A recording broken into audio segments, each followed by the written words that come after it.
Hi, my name is Austin Chester. Online, my handle is AC2Cold. I'm a photographer and videographer from Ridgeland, Mississippi, and you're watching the first episode of a series that I'm starting called the Mississippi Artist Spotlight. And the whole point of this series is to just put emphasis and spotlight on multidisciplinary artists from Mississippi, whether that be singing, rapping, painting, drawing, anything. I want to just put a spotlight on all the artists here from Mississippi because I believe we have great artists here. And this first episode is actually on my pops, Steve Chester. He is a singer, songwriter, and multi-instrumentalist from Vaughn, Mississippi, and he's very well known in the Jackson area for his live performance. He actually just released his Down from Chester Hill album, which we'll be talking about in the interview. He's got so much history and knowledge behind his position on music that it's a very interesting conversation to listen to. But that's all the time I've got. Please follow me on Instagram at AC2Cold and Facebook on Austin Chester. And please reach out to me. I would love to make connections with artists through this series. I already have a handful of people that are lined up for the next ones, but please, I would love to meet and make connections through this series. Thank you. You load 16 tons, and what do you get? Another day older and deeper in debt. St. Peter, don't you call me, 'cause I can't go. I owe my soul to the company store.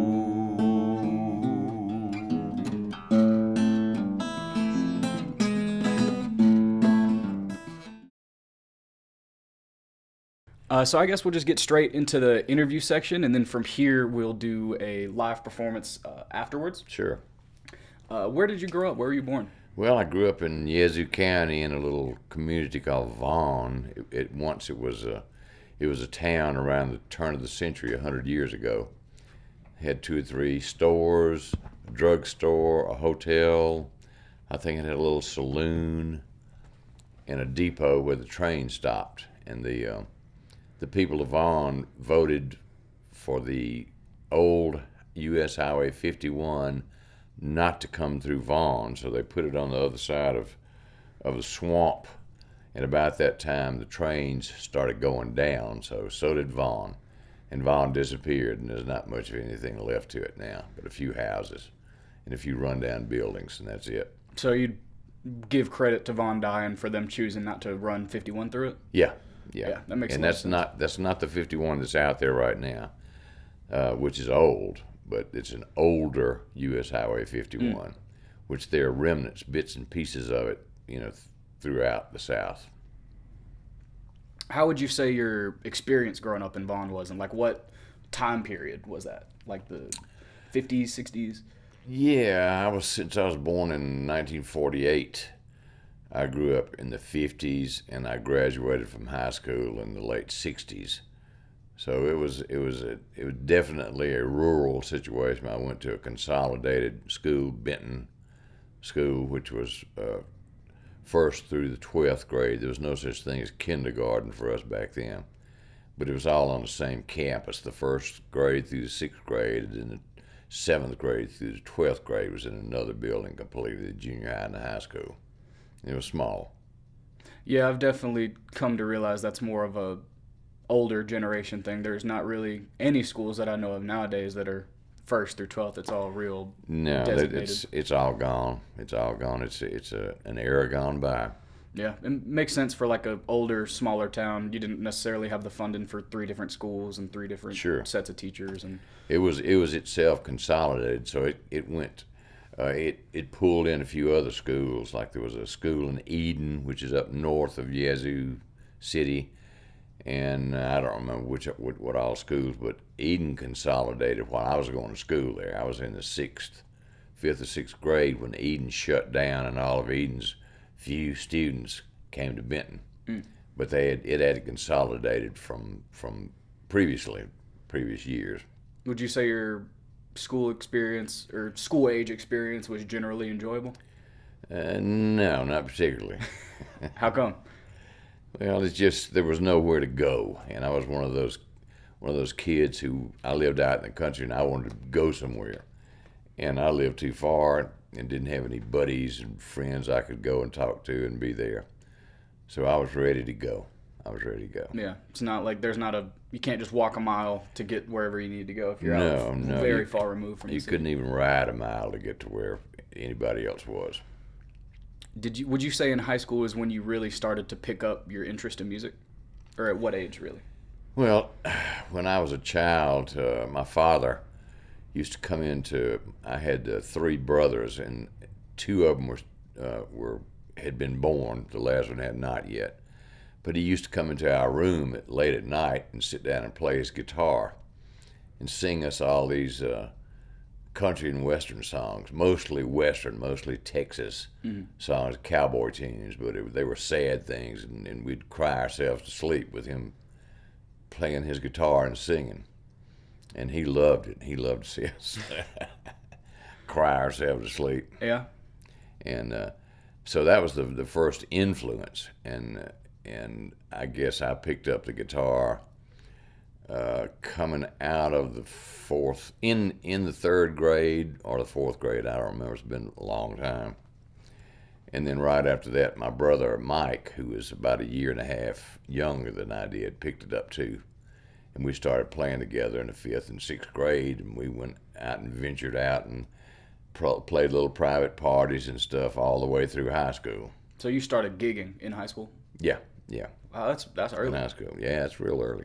It makes sense for your character, though. It's kind of stuck with you a little bit. Well, I mean, you had to do something. You know, we played music and we raised cattle, and we were in 4-H and FFA, so we showed registered polled Herefords that we raised out there, and that was some of our big the social side of what we got to do. Mm-hmm. And just briefly explain to the uneducated 4-H, or just like in a sentence or two, just summarize it. 4-H was a group of people that, I don't know how exactly it got started. I don't remember now, but it was a 4-leaf clover, and it stood for Head, Heart, Hands, and Health. And they had all kind of activities for kids out in the country to do, and from raising cattle to sheep to hogs. I don't think they had rabbits at the time. Later that came along. To all the girl stuff, things that they did in home ec. And I was in the 4-H plant and weed identification team, and I was 4th in the state, 1st in the district. You know. Congratulations. Well, thank you. That's how much stuff was to do out there. Yeah, it sounds real invigorating. Really. Yeah, exciting. it really was. What is the so if you pick up guitar towards middle school, when did you transfer to, say, banjo or another string instrument? Well, yeah, I imagine it took a while to pick up one instrument from the next. Yeah, I wouldn't say I really transferred to banjo, because I really don't play much banjo. There's a bluegrass style of banjo, which the old time music guys call three-finger banjo, and then there's an old time banjo that you don't with a bluegrass banjo you play with picks. With the old style banjo, you don't use picks, and it's a totally different kind of sound. Mm-hmm. And bluegrass is not necessarily that old. I think it was officially made a music form in 1946, something like that. And rock and roll was officially made a form in 1948. So bluegrass is not that old. And it's my understanding that it generally was formed in Mississippi or like Appalachia stuff. Yeah, areas. Mississippi is responsible for starting a lot of different kinds of music, including blues, of course. Yeah. You know, but old time bluegrass, country and western, the family type oriented music was started in Bristol, Tennessee by a group called the Carter family. And Mother Maybelle Carter played guitar and she played the auto harp, and they were her family did very religious stuff. And the more the country music was started in Meridian by a guy named Jimmy Rogers, who was called the Mississippi Blue Yodeler. And he was a little more risque type guy. You know, he was the rascal of the bunch. But he and his sister wrote and performed lots of songs. His sister was really responsible for doing a lot of it. but he influenced, and they both influenced a tremendous amount of people. So that's originally where it came from. Now the mountain music started in the Ozarks and the Appalachians and all that stuff, and it came over basically overseas from Ireland and England and stuff like that. And those people moved up into the mountains, and you really didn't see much of them anymore for 100 years or so. And they sort of developed their own thing, own style. Mm-hmm. And Culture, that's where they got it from Europe. And then you had the music that came from Africa, which actually the banjo actually came from Africa. Really? Uh-huh. And that was more a rhythmical thing and a different type of harmony. And it all blended together. It has come to blend together here. I mean, I worked in a music store for I don't know how long, and there were a lot of people who would, the man of the family would be in a blues band, and the female in the family would be in a gospel group, church, and the lady who was in the gospel group would not let the guy in the blues group use her equipment because he was playing, quote unquote, the devil's music. Yeah. And she was playing gospel music for the Lord. So they had to have separate instruments, separate amplifiers, and everything. Wow. Now it's gotten to where now it's a different story. Mm-hmm. The gospel is mixed in with blues and jazz, and everything is blended so much. You have different directions where things are blended in. So it's very interesting. And then that was United States was where all that has happened. Mm-hmm. And jazz too. I imagine you had an interesting perspective on, I guess, the rebelliousness or scandalousness of music growing up. Because when you were, say, my age, more or less it was like, oh wow, the Beatles are so out there and young and like edgy, I guess is the word. Yes, John Lennon said once. He said, the Beatles are more popular than Jesus Christ. Yeah, and just like well, that started a big thing. Well, he didn't say the Beatles were better than Jesus Christ, just more popular. Like name recognition. And they were, at the time they were more popular. Yeah. So, and there was a big Beatle burning, and all kind of book burnings and stuff that hinted in that direction. So, and even. My father got my brother and I together once when we were forming little groups, and we'd go out and play for people who wanted to dance. And he said, now you all don't mind playing music for people to dance? And we said, no, we don't mind it. And he said, okay. As long as he just wanted to know. He just wanted to know. Just make sure you're comfortable. But some people, this minister, that I go to North Minster Baptist Church, which is not a Southern Baptist church. It's different. The minister there who just retired, he grew up in Macon, Georgia, and he told me that his daddy would not let them play in a band that played and went and played for dances because there was something about Baptist and dancing that they did not like. Really? They didn't like it at all. That's so hard to wrap my head around now, because pretty much any music that I listen to or is made nowadays for like mainstream consumption, it is supposed to have at least some element of bop, or like where it makes you want to dance. Well, yeah, either you're gonna dance to it, or you're gonna sit and listen to it. Yeah. One or the other. You know, and some of it's mixed in with some of the faster stuff you want to listen to, and some of the slower things you want to dance to. Yeah. So all that's kind of mixed in together too. Yeah, it's gotten a lot mixed together. Yeah, and different people are going to have different perspectives on that sort of thing. And there's a time and a place for every genre and tempo and exactly right, and feel. that changes quite a bit. Yeah, certainly. Some of the guys who came up in my time, like Buddy Holly and bands like that, when he came out, people thought that he was black. The guys that signed him in New York City thought that his group was black, and they got up there to sign the papers, and he wasn't. And they wanted to change his sound around, and he wouldn't let them do it. So he went. He went back to Texas, and he said, "We're just going to do it. We're going to do it my way or no way." And that helped change a lot of things. And there were other people other than just him. What would you say is like some of your main or focal inspirations in music that made you pursue it to the extent that you have, and made you like fall in love with it?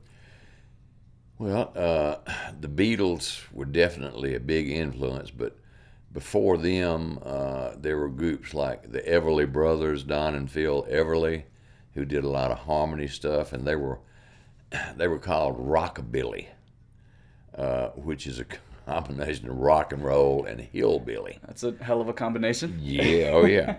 But it was that side thing. It had the rock and roll influence to it, where young kids still wanted to dance to it. Yeah. And Elvis Presley was more rockabilly than anything else. Now he was more rock and roll sometimes, but he had had that rockabilly thing, and that's where he grew up. He's a little older than me, but it was the same sort of thing. The rockabilly, the Everly Brothers and the Beatles and all kind of the soul music, Otis Redding and Sam and Dave and Wilson Pickett and stuff like that, which was mostly dance music, but it was heavily influenced by the blues, but it wasn't quite so hard time as the blues, was. And there are some happy times, blues, but blues is mostly hard time. Blues, you have the blues. Right, That's where it came from. And there's a country music makes reference to the blues. Hank Williams has I've got a feeling called the blues, oh Lord, since my baby said goodbye. And they knew what the blues was. It was just a different feel and different presentation for it when they did the music. Yeah.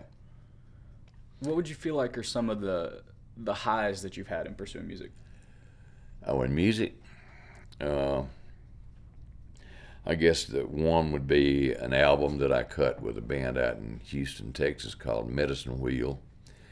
And it was back in that was in the 70s, and what was called progressive country was big. Well, we called ourselves regressive country, and we were a little bit more rock, which some of the stuff in Texas was more rock than say Tennessee, the Grand Ole Opry type stuff and things like that, and I enjoyed that. And as far as music goes, there was about a year ago I was playing in this little what they call a picking circle, which is kind of like a jam session, out in the country from here, and they had folks that got me out there, and they said, well, and it was summertime, and they said, well, we've had enough of this. And a buddy of mine, Don Patterson, who's a retired professor from Millsap, said, we've had enough of this. And he came up and held up a T-shirt, and it said the Steve Chester Review on it. And then I said, well, I was kind of taken aback with that. I mean, I was felt honored. And about that time, everybody took off their outer shirts, and they all had Steve Chester Review T-shirts on. Yeah, we'll flash the picture above it because there's this great picture of you and the people surprising you at Martin's. Okay, yeah. And that was one. That was probably the most recent, great time I've had music-wise. And I've just finished recording an album's worth of material, and it's going to be on CD, and I guess it's going to be on some kind of wave form and MP3s and stuff like that. And what's the name of the album? I think we're going to call it Down from Chester Hill, which was a song that a friend of mine and I wrote about my grandfather and one of his foxhounds, 30 miles from Chimneyville, high above the Delta along the Mississippi near a place called Chester Hill. And we got a little street sign. Somebody made a street sign for it, and so that's pretty cool. It hasn't been pressed yet, but it's in the process. It's in the making, and you'll take your credit for being the main artist and singer and guitarist behind it, and I'll take my credit for being the artist for the album art. Okay, we'll have to if we must. If we must, I guess. And by the time that anyone would be seeing this, from now when we're recording it, it's going to come out in the next full months. There's a good chance that it's already released by the time you're seeing this, but if not, you should be able to find it on Spotify, Apple Music, iTunes, any of your DSPs. And also, if you live in the Jackson area, you can buy physical copies as well from CD. Right. And I'm on Facebook. Yeah, Steve Chester. So Steve Chester on Facebook. Yeah. What would you say are some of your main things that you enjoy about Mississippi, or think that Mississippi is special for? Well, I didn't used to think that much. That's one of the reasons I was ready to go. When I left high school, I was ready to go, and I hit the road with a buddy of mine, and we went to Atlanta and up the Eastern Seaboard, up to into Keene, New Hampshire, and back down, and he went one way and I went the other, and I went to Houston and lived there for a while, and went to Memphis and went and lived there, at Albuquerque, went there, New Orleans, lived there for a while. And I realized that just wherever you go, people are pretty similar. There's some difference, but everything's pretty similar. And Mississippi has got a lot of good stuff going for it. It is home of the blues. It's home to me of country music. It's home to me of bluegrass. They're mile markers everywhere for blues and everywhere for country. It's the Blues Trail. Yeah, and more than any, I would say more than any state in the United States, which a lot of that stuff is grown out of oppression. But Mississippi has its more than its share, and I decided to come back, and I don't plan on going anywhere else anymore.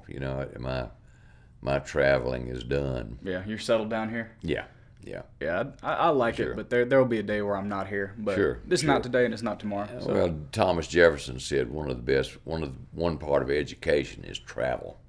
Certainly, yeah. I've never heard that, but that makes nothing but sense. It's true.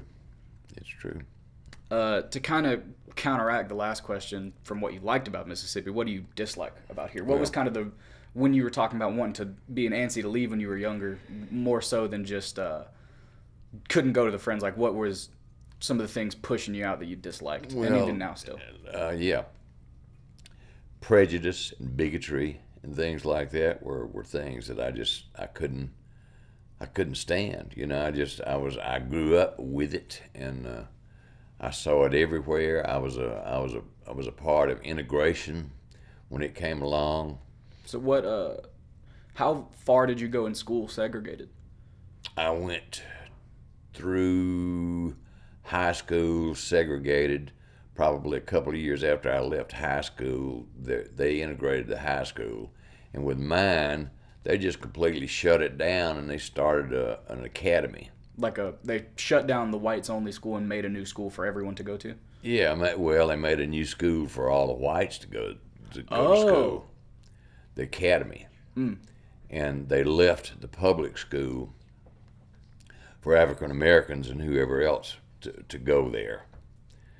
And that began to be the downfall of everything. Now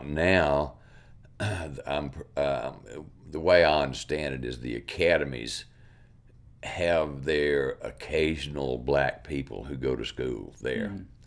But it just, and some other schools are built, and where I grew up, I don't know that much about it because I don't go out there very often. Yeah. I don't know that much. But that was one of the big things to me that I couldn't see living my life disliking somebody because of the color of their skin. It's ridiculous. Just couldn't do it. Yeah.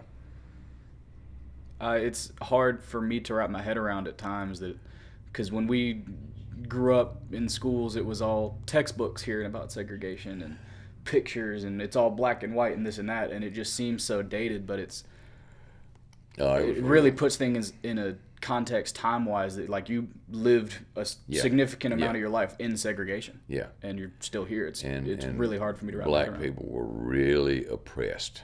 I mean, they were, and then, you know, through that, after slavery, they had what they called Jim Crow era. Yeah. And that was kind of the separate but equal thing. And there were some separate but equal schools out where I grew up, and none of the white people probably weren't even allowed to go to where the black people went to school. Wow. Yeah, it was just all screwed up. Yeah. It's all screwed up.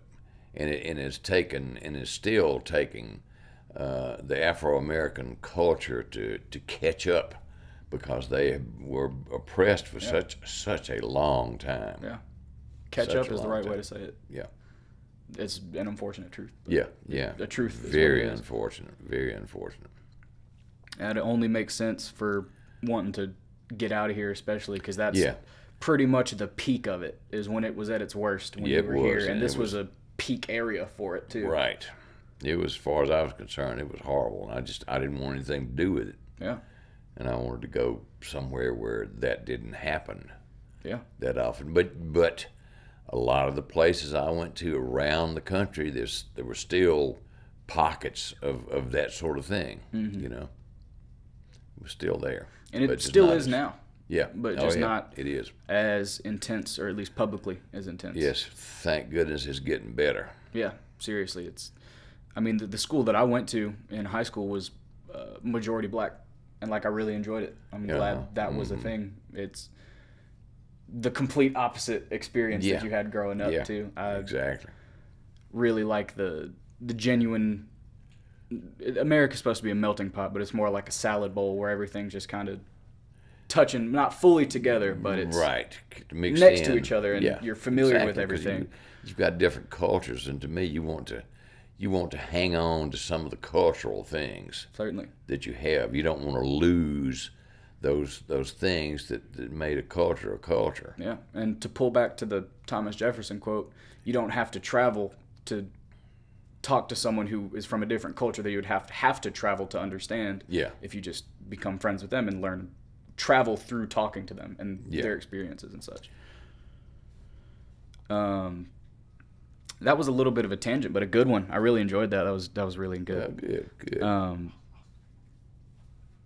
What are some of the collaborators that you've had in your career that stand out to you? Oh, whether they be consistent or just like a name that's like, I did it with this really cool guy, or went to this place, or... Yeah, it kind of changed over the years. That I grew up with my brother Mike, and we sang together, and then we'd get a drummer, and we found out what a bass player was, and we'd add him on, and we'd have little groups, and we weren't sure about all the groups, or how to go about it. But at one time we would change the name of our groups every time we had a different gig, so nobody would know who we were. Would you say that did more good than bad, or bad than good? I don't think it really helped anything, you know. They don't know who to book. But during that day, you found a place to do. It was dance. It was dance stuff. Mm-hmm. You found a place to do a gig, then you charged admission to get in, and that's how you made any money out of it. Yeah.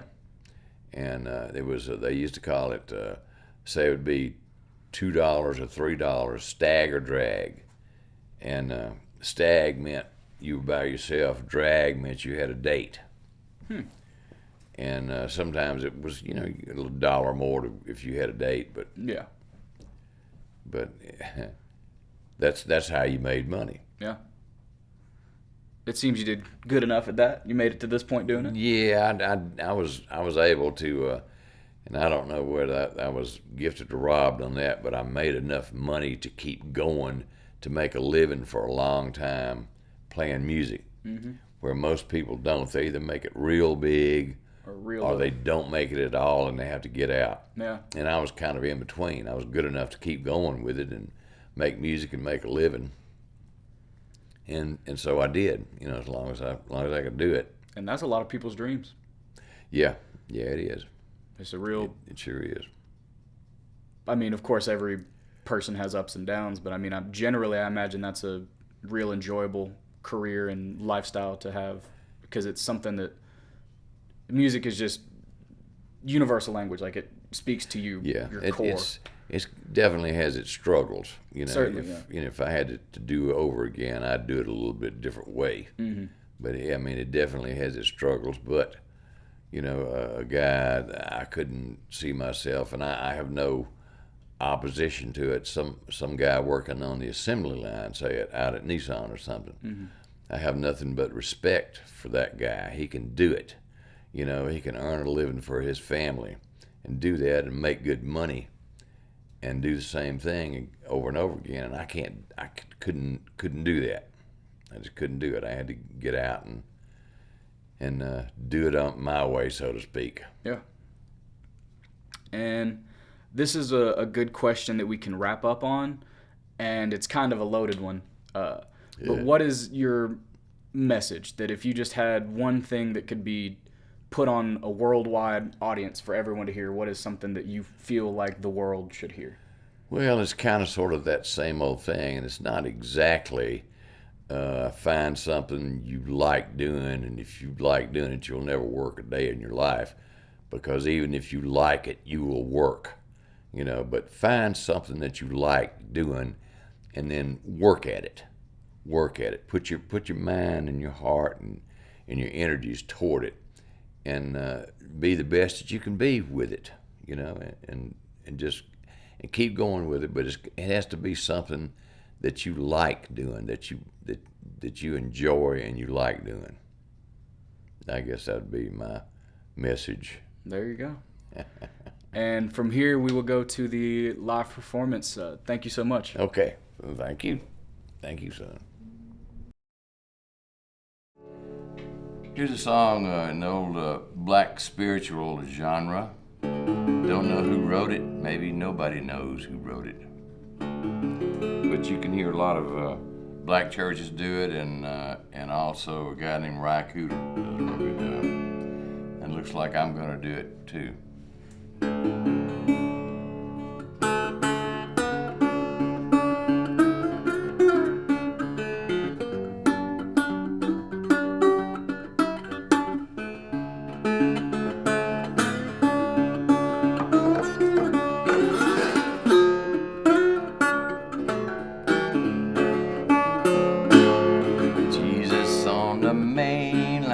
Tell him what you want. Jesus on the main line. Tell him what you want. Jesus on that main line. Tell him what you want. You can call him up and tell him what you want. The line ain't never busy. Tell him what you want. The line ain't never busy. Tell him what you want. Line ain't never busy. Tell him what you want. You can call him up and tell him what you want.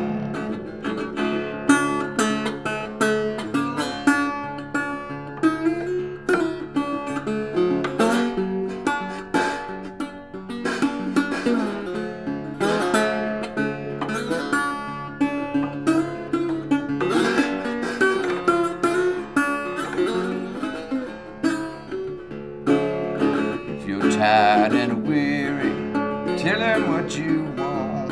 Lord, if you're tired and weary, tell him what you want.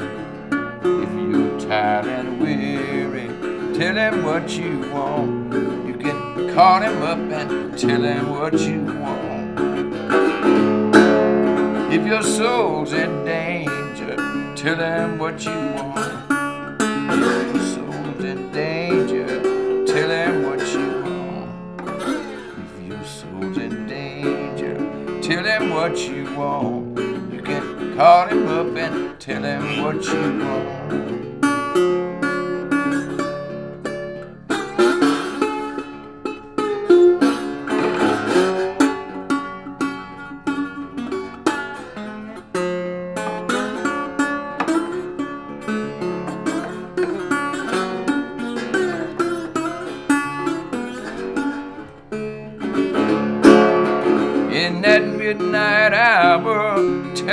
what you want in that midnight hour. Tell him what you want in that midnight hour. Tell him what you want. You can call him up and tell him what you want. Jesus on the main line.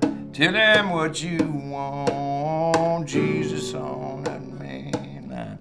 Tell him what you want. Jesus on the main line. Tell him what you want. You can call him up and tell him what you want. You can call him up and tell him what you want. You can call him up and tell him what you want.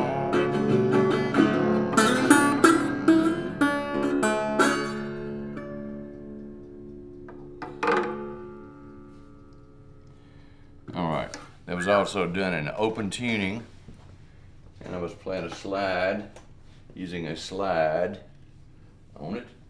Oh, now for something completely different.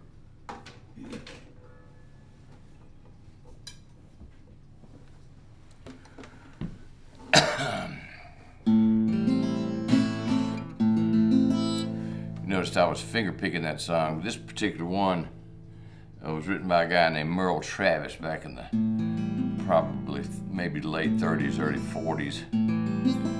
And he was out of West Virginia and Kentucky, and they did what they call a thumb picking style, which is very similar to finger picking, but the thumb was heavier on everything, which is like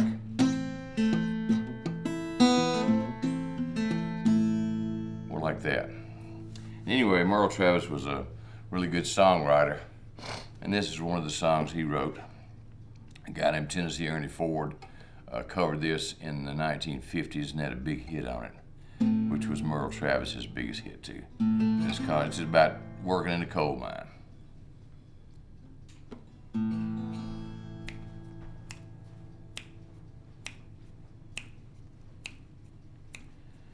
Some people say a man is made out of mud. A poor man's made out of muscle and blood.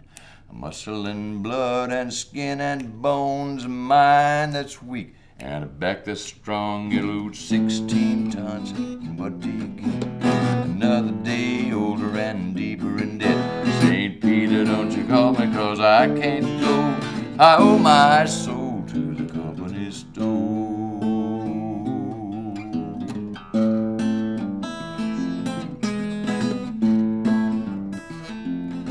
I was born one morning when the sun didn't shine.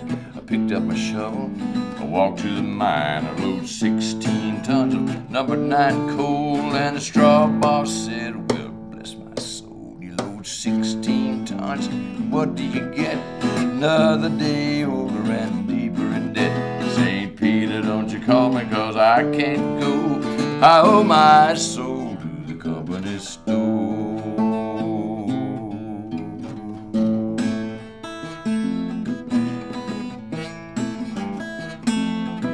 I was born one morning, it was drizzling rain, fighting and trouble on my middle name. I was raised in the canebrake by an old mama line. Ain't no high-tone woman make me walk that line. You load 16 tons, and what do you get? Another day older and deeper in debt. St. Peter, don't you call me, 'cause I can't go. I owe my soul to the company store.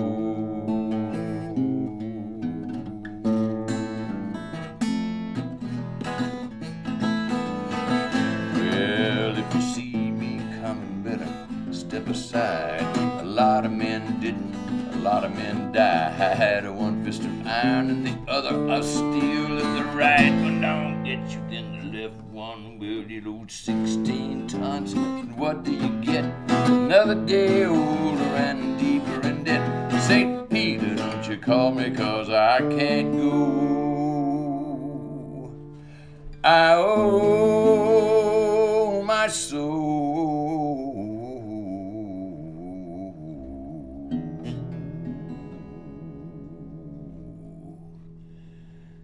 to the company store.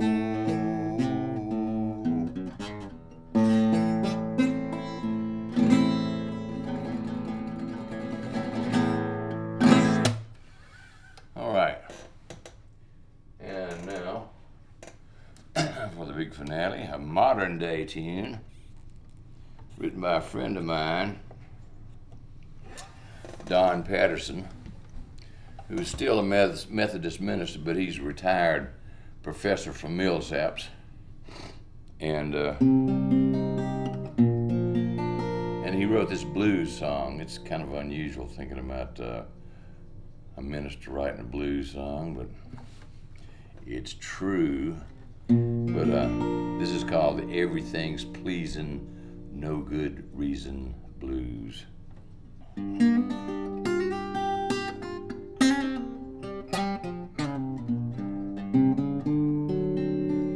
Well, the air smells clean, grass is green, and everything's right, if you know what I mean. Red birds courting blue jays, and everybody's getting along. Red birds flying, frequent flyers flying. The wind is just a whisper and a real pretty song. I got a fresh pack of smokes, some brand new jokes. I'm gonna tell them to my buddies when the ladies are gone. I got brand new Dr. Scholl's inserts in both of my shoes. Feels so good, I got air in my tires, electrons in my wires, and a kitchen stocked full of food. The radio's playing, the preacher's done praying, and my pickup truck's set on cruise. I got the everything's pleasing, no good reason blues.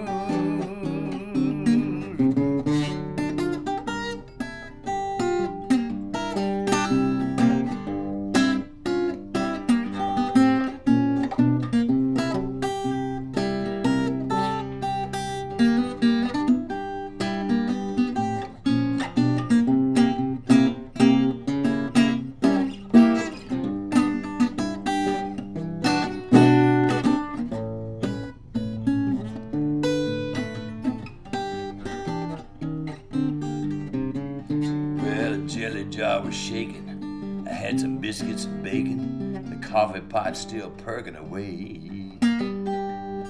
Dogs ain't barking, but my spark's still sparking, and my Pittsburgh Steelers about ready to play. My favorite chair's reclining, no kids are whining, and a Domino's delivery's fresh on the way. Well, if it's all in reach, life is a beach, and I'm sitting pretty on the dock of the bay. I got brand new Dr. Scholl's inserts in both of my shoes. Yeah. It feels so good, I got air in my tires, electrons in my wires, and a kitchen chock stocked full of food. Well, the radio's playing, the preacher's done praying, and my pickup truck's sit on cruise. I got the everything's pleasing, no good reason blues. I got the everything's pleasing, pole dance teasing, no nose sneezing, charming squeezing. Everything's pleasing, no good reason blues.